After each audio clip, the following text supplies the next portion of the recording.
She had gotten very good at fitting into small spaces. The cot was a folding model, institutional gray, the kind designed to be stored rather than slept on, and Carol had set it up between the cleaning cart and the spare box of conference lanyards with the practiced efficiency of someone who had made do before and expected to make do again. She lay down in her hotel blazer because it was 1:15 in the morning and she had to be back on the floor by 6, and there was no arithmetic in which taking the blazer off made sense. The supply closet smelled like floor cleaner and the faint, particular sweetness of the orchids from the lobby arrangement. Someone had stored the overflow in here, and in the dark, the only extravagant thing about the room. She stared at the ceiling. She was not upset. She wanted to be clear about that, at least to herself. She was not upset. The situation was a problem she had solved, and the solution had cost her a night's sleep in a supply closet, and that was the full accounting of it. Tomorrow she would get through the final day of the conference, and on Monday she would write the post-event report, and she would include a note about the room assignment system and how to prevent this specific failure from recurring, because that was the correct and professional response to a problem. She put her hand flat on her sternum, the way she did sometimes when she needed to feel that everything was still in its right place. Her phone said 1:17. The orchids smelled extraordinary. She thought, "This is fine." She thought it in the specific tone of a person who has said this so many times that the words have worn smooth, like a stone carried too long in a pocket. Not a lie, not quite the truth, something in between. The particular emotional position of a woman who has gotten so good at adjusting to whatever the space allows that she has nearly forgotten there was once a different option. She closed her eyes. She did not, for a long time, sleep. Her name was Carol Beaumont. She was 36 years old, and she had been coordinating events at the Harrington Hotel for 7 years, the last 4 as senior coordinator, which meant she was responsible for everything that happened in this building on any given event weekend. Not some things, everything. The catering, the AV, the room blocks, the speaker logistics, the sponsor signage, the dietary needs of 300 attendees whose restrictions she had memorized because the spreadsheet was for backup and she was the primary. She knew which audiovisual technician got anxious before a big setup and needed 3 minutes of calm conversation before he could focus. She knew that the East Ballroom ran 2 degrees warmer than the thermostat suggested, and that this required a specific adjustment by 8 a.m., where the afternoon sessions produced restless audiences. She knew that the hotel's head of catering, when stressed, oversalted, and that this required a quiet conversation at setup, not a complaint after the fact. She knew these things the way she knew the supply closet layout, not because anyone had told her, but because she had paid attention long enough that the building had simply told her itself. She was, without false modesty, exceptional at this work.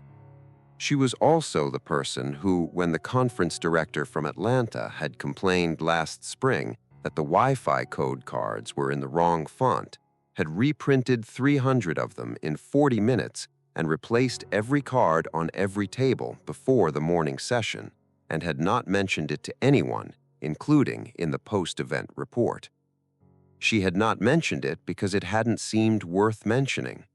This was, she recognized in her clearer moments, a problem, not a crisis, not something that kept her awake, or not usually, more like a slow, patient narrowing, the kind of thing you only noticed if you stopped and looked directly at the shape your life had taken, which she generally didn't, because there was always something that needed doing, and she was always the person who knew how to do it. She was good at her job. She was less certain lately what she was good at outside of it. The error had announced itself at 11:58 p.m., via a flag in the room assignment system, a quiet, bureaucratic notification that contained, on examination, a problem significant enough to require her immediate and personal attention. James Whitfield, keynote speaker, confirmed for Suite 412. Suite 412, occupied as of 40 minutes ago by the CFO of the conference's primary sponsor, who had arrived late and been assigned the only remaining suite because the room block had been misconfigured 3 weeks ago in a cascading vendor error that had waited patiently for the worst possible moment to become visible. She had stood in the corridor and run through her options in approximately 90 seconds. Moved the CFO?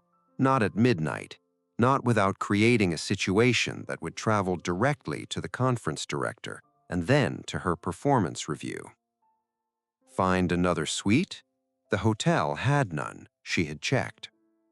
The third option was the one she didn't think about too carefully, because thinking about it carefully would take longer than simply doing it, which was generally how she handled things.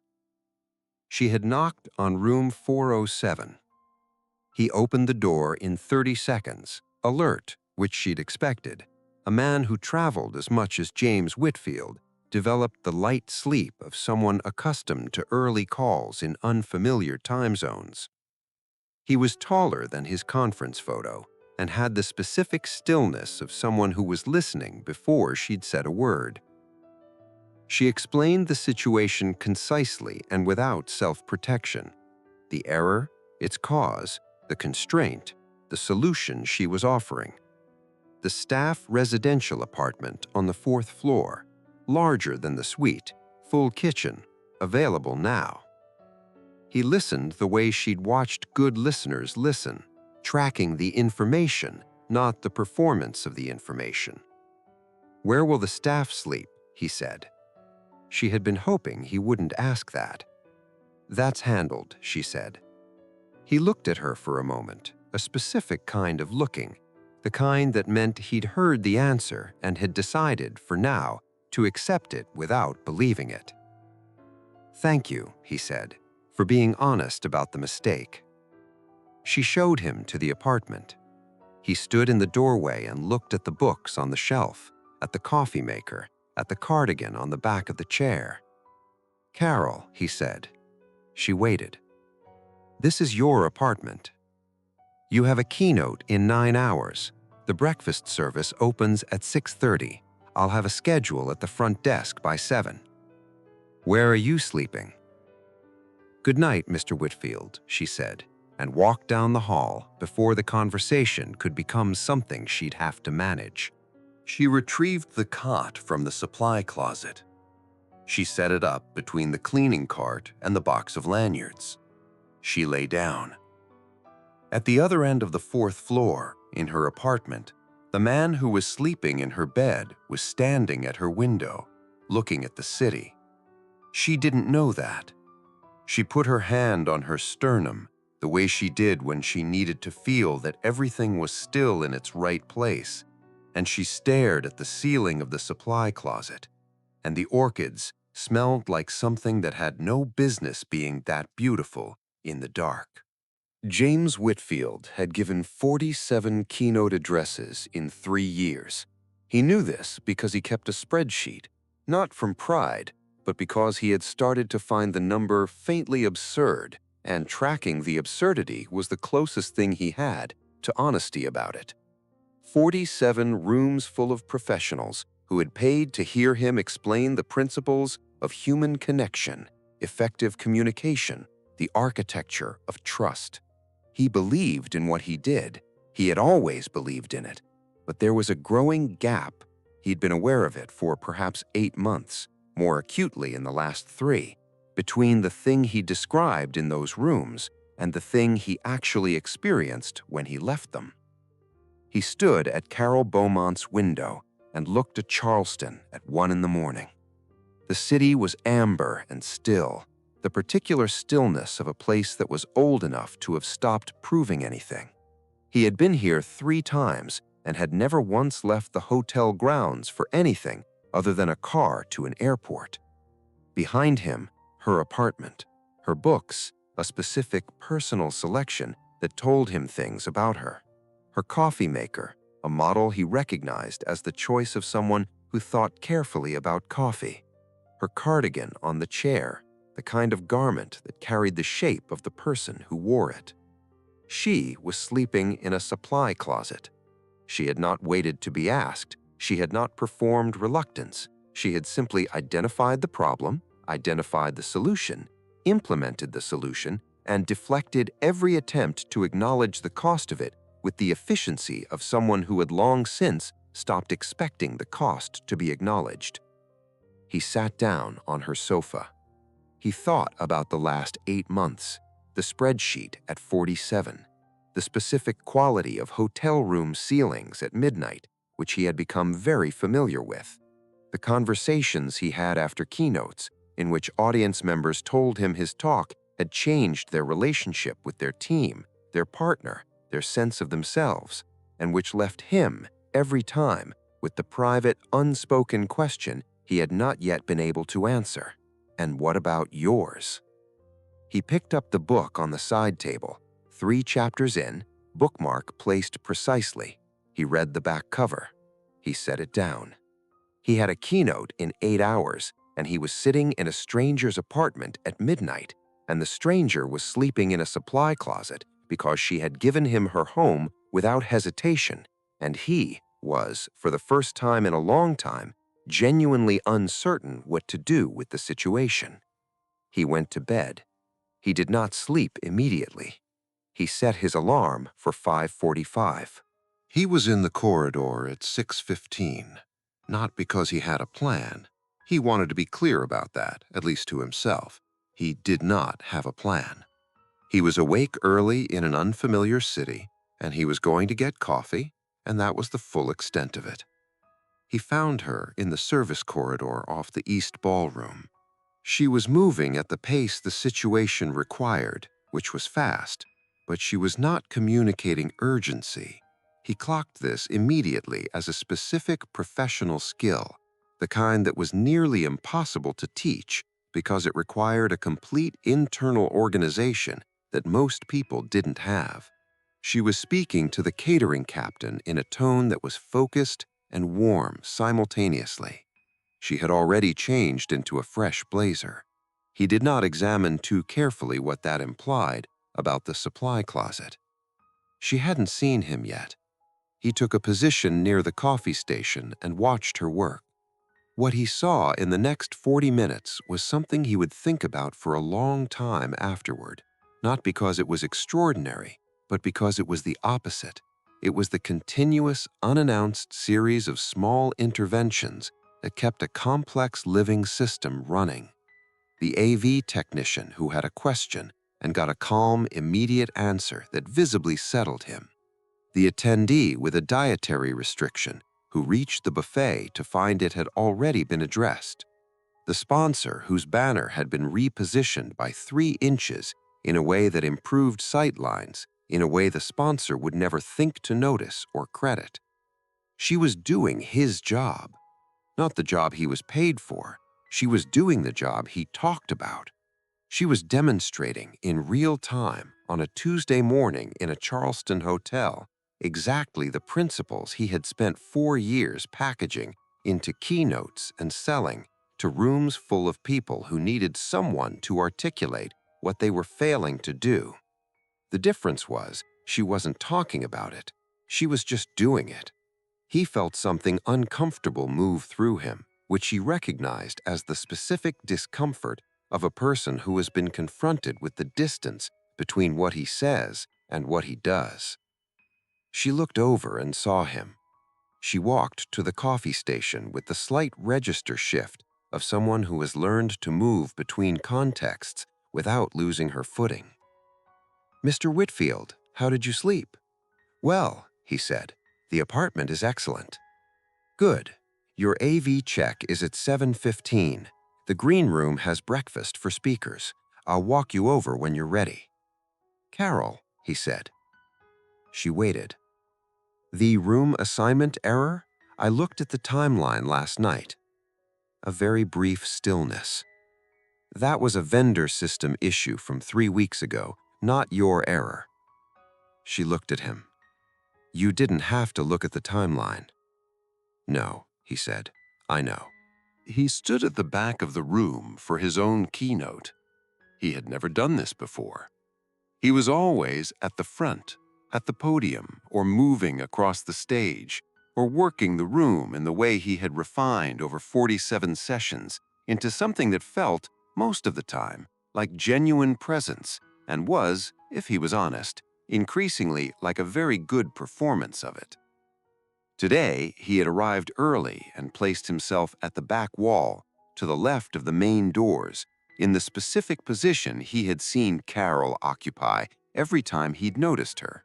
Weight on the back foot, body angled toward the exit, attention distributed across the whole room rather than fixed on any single point. He watched his own talk. He watched himself be good at it. He was objectively good at it. The room was engaged, the energy was right, the through line was clear. He watched 300 people listen to him explain the cost of invisibility in organizations, the systems and people that worked so well their success registered as the neutral state of things, rather than as the product of someone's specific and sustained attention. He had written this section 18 months ago.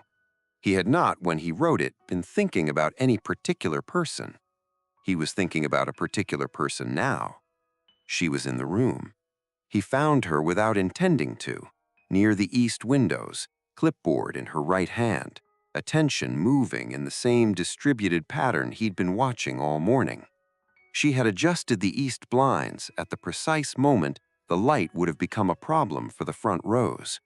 She had done it without being asked, and without drawing attention to herself, and without stopping her monitoring of the rest of the room. He watched himself talk about invisible infrastructure on the stage at the front of the room.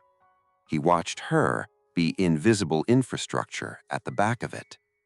He thought, she's been in every room I've ever spoken in. I have never once looked for her. The afternoon panel ran long. Good reasons, engaged room, real questions, and it compressed Carol's reset window from 20 minutes to 11. He watched her from the corridor. She didn't know he was there. What he saw was 4 staff members executing a complex room reset in 11 minutes under Carol's direction, which communicated almost entirely through small physical signals, a pointed finger, a slight tilt of the head, 2 fingers held apart to indicate spacing. Her team moved the way teams moved when they trusted their lead without reservation.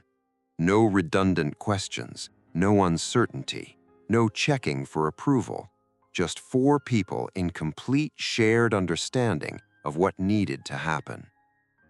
He thought about his own team in Chicago, the number of meetings it took to achieve half this clarity. He stepped back into the hallway. He took out his phone. He looked up her name. The results were the hotel's event page, a conference testimonial, a LinkedIn profile that had not been updated in 18 months and listed 3 awards she had apparently not considered worth keeping current. He put his phone away. He stood in the hallway for a moment. He had a car booked for the airport at 7 a.m. He thought about that for a while. Then he thought about a woman setting up a cot in a supply closet at 1 in the morning, and a hand on a sternum, and the specific quality of someone who has organized her whole interior life around not needing anything. He walked to the front desk. "This is James Whitfield in 407, he said. "I'd like to extend my stay 2 nights if that's possible." The woman at the desk said, "Of course." He did not, when she asked, give a reason. The evening reception ended at 10. By 10:40, Carol had checked the room turnover, confirmed the morning setup with the overnight crew, followed up on 2 open items and written the next day's staff briefing notes. She had done this in the elevator, in the service corridor, and standing at the staff printer for 3 minutes. She was tired in the structural way, the kind that lived in the specific bones of her feet and the back of her shoulders and the place behind her eyes that meant she had been making decisions for 16 hours and her decision-making apparatus was beginning to present the invoice. She was not unhappy.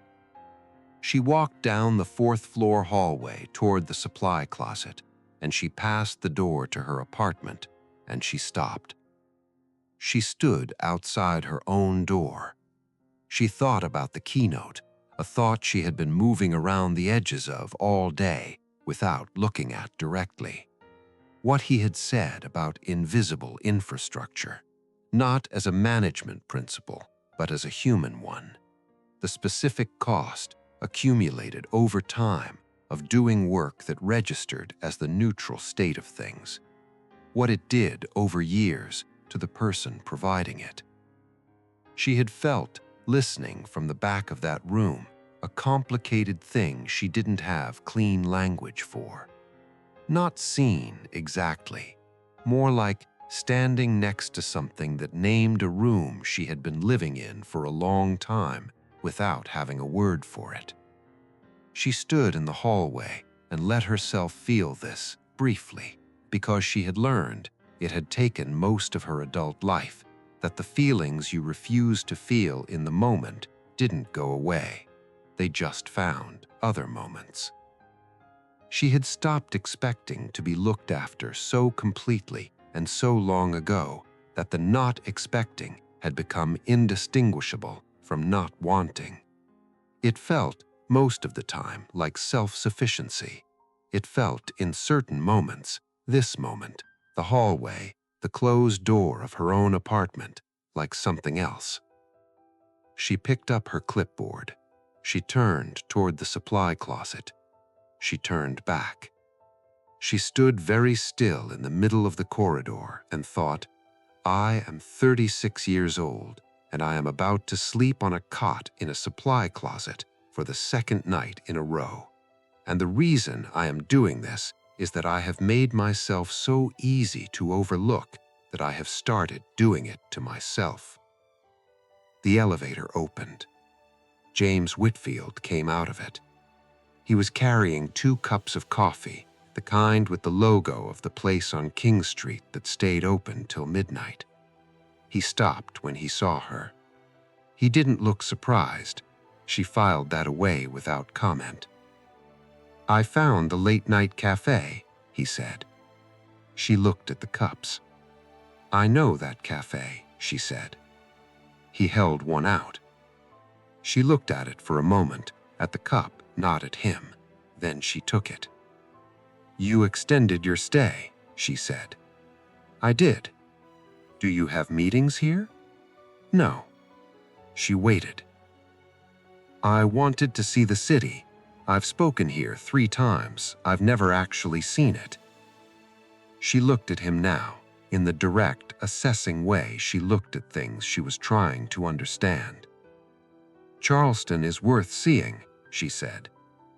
That's a very long way around a question, he said. I'm aware, he said. She held the cup in both hands. The hallway was quiet. From somewhere below them, the city was doing its late-night thing, amber and unhurried. She thought about the keynote again, about a man who had stood at a podium and named something, and whether he had known while naming it who was standing at the back of the room. She thought about a man who had looked at the room assignment timeline at midnight when he had no reason to. The market, early, before the crowd. That's where I'd start. She was in the ballroom at 7 the next morning. The conference was over. This was a different setup, a private dinner for Saturday evening, and she had told the overnight crew she would handle the chair rows herself because they needed the full team on the linen configuration, and she was faster with chairs than anyone on the floor. She was on the third row when she heard the main door. She knew that door by its swing weight. This was not a staff entrance. She looked up. He was in clothes that were not conference clothes, carrying coffee from the same outside place as last night, and he was looking at her in the specific way of someone who had come somewhere deliberately and found exactly what he'd come for. He walked to the row she was setting. He picked up a chair. He placed it. "You don't have to do that," she said. "I know," he said. He picked up another chair. She watched him for a moment, the complete absence of performance in it, the simple, unrehearsed fact of a man who had decided to place chairs and was placing chairs, and she felt something in her chest do the thing it had been threatening to do for 2 days, which was open. Not dramatically, not all at once, the way a window opened when someone finally remembered to push it. She picked up a chair. They worked down the row. "The market offer," he said after a while. "Does it stand? I have a 2-hour window between the linen delivery and the AV setup. I'll take it." She placed a chair. She straightened up. "James," she said. First name, no last name. She heard herself do it and did not correct it. "Yes." "Why are you actually still here?" He placed the last chair in the row. He turned and looked at her, not the keynote look, not the conference look, the look of a man who had decided sometime in the last 12 hours to stop performing and see what happened. "I've spent 4 years giving speeches about people like you to rooms full of people who go home and don't see you. I wanted to spend 2 days actually seeing you." She looked at the row of chairs, straight, evenly spaced. "That's a very good answer," she said. "I've been working on it." The corner of her mouth moved. "The market opens at 8, she said. He saw Charleston the way she knew it, which was not from a rooftop bar or a carriage tour, but from the ground, at the pace of someone who had lived there long enough to know where the city kept its real self. The market before the crowd, when the vendors were still arranging and the light was still making up its mind. The bakery on King Street that had no online presence and a line out the door by 8:30 because the people who knew about it had decided, collectively and without discussion, not to tell anyone else.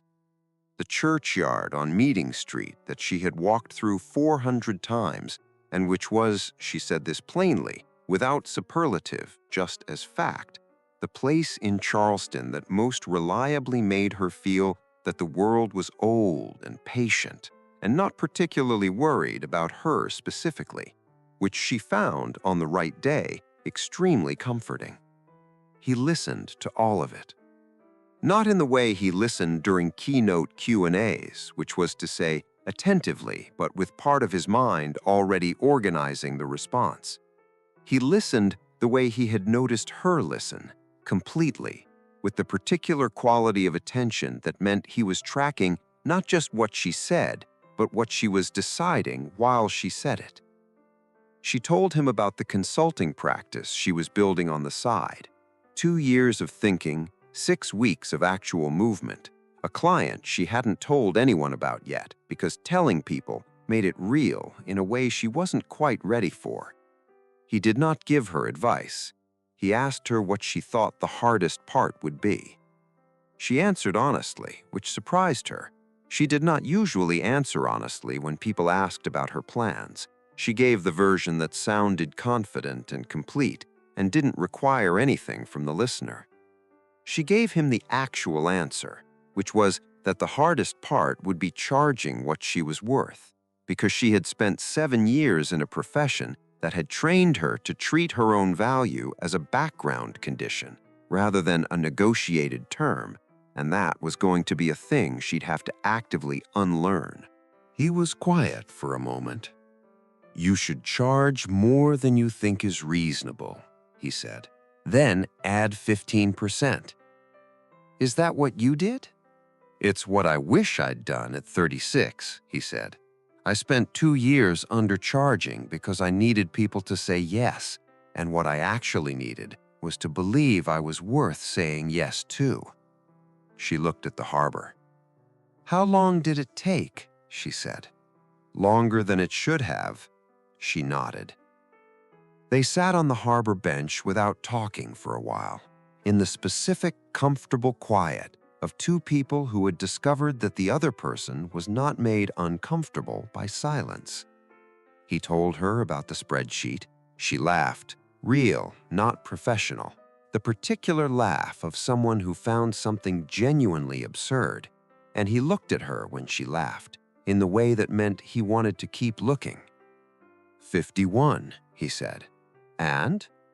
"I've been thinking about what 52 should be." He looked at the water.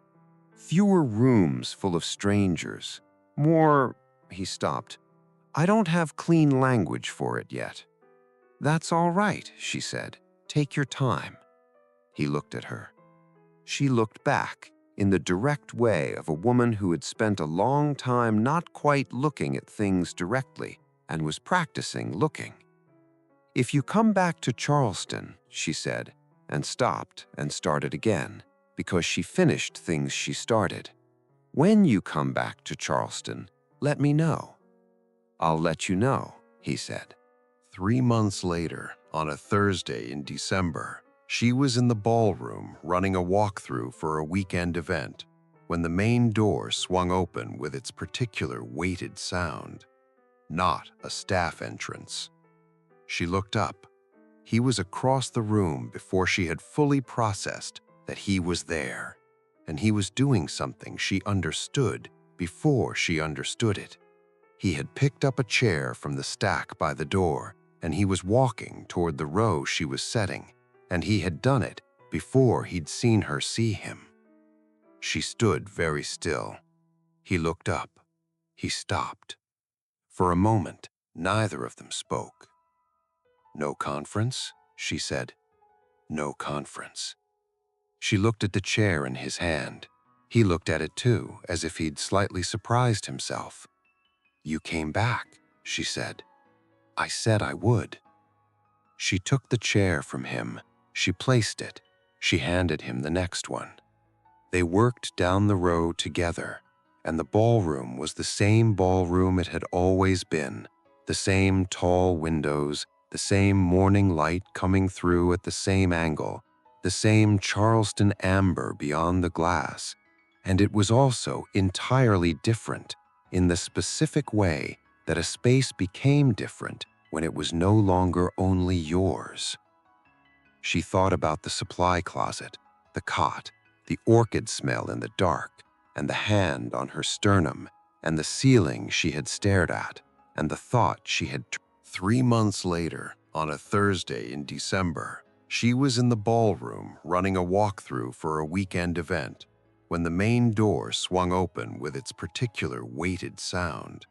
Not a staff entrance. She looked up. He was across the room before she had fully processed that he was there, and he was doing something she understood before she understood it. He had picked up a chair from the stack by the door, and he was walking toward the row she was setting, and he had done it before he'd seen her see him. She stood very still. He looked up. He stopped. For a moment, neither of them spoke. "No conference?" she said. "No conference." She looked at the chair in his hand. He looked at it too, as if he'd slightly surprised himself. "You came back," she said. "I said I would." She took the chair from him. She placed it. She handed him the next one. They worked down the row together, and the ballroom was the same ballroom it had always been, the same tall windows, the same morning light coming through at the same angle, the same Charleston amber beyond the glass, and it was also entirely different in the specific way that a space became different when it was no longer only yours.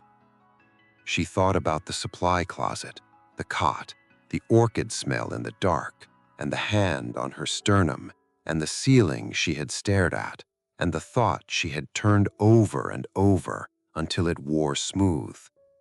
This is fine. She thought, it is not fine. It is better than fine. It is the specific, unannounced arrival of something she had stopped leaving room for, which had come anyway, the way things came when you finally stopped filling every available space with work and competence and the careful management of not needing. She placed the last chair in the row. He placed his. Outside, December was doing what December did in Charleston, which was arrive without much fanfare and make everything feel like a beginning. Most of us learn at some point to make ourselves fit the space we're given, to be quieter, smaller, more manageable, to need less. And most of us get so good at it that we stop noticing the space is too small. Stop noticing that what we've been calling self-sufficiency is actually something we chose because someone once failed to choose us. Carol didn't change herself. She just stopped moving out of the way. If you've ever been the person at the back of the room holding everything together, waiting to be found, tell us about it in the comments. Not the ending, just the moment when you realized you'd been waiting. And if the morning James walked into that ballroom and picked up a chair without being asked, reminded you of how it feels when someone finally shows up without needing to be told, there's a story about a woman named Margaret waiting for you. She spent 6 months tending a garden that wasn't hers in a greenhouse that belonged to a man who couldn't enter it. What grew between them was not fast, and it was not obvious, and it was exactly right. It's called the greenhouse effect. It's already there.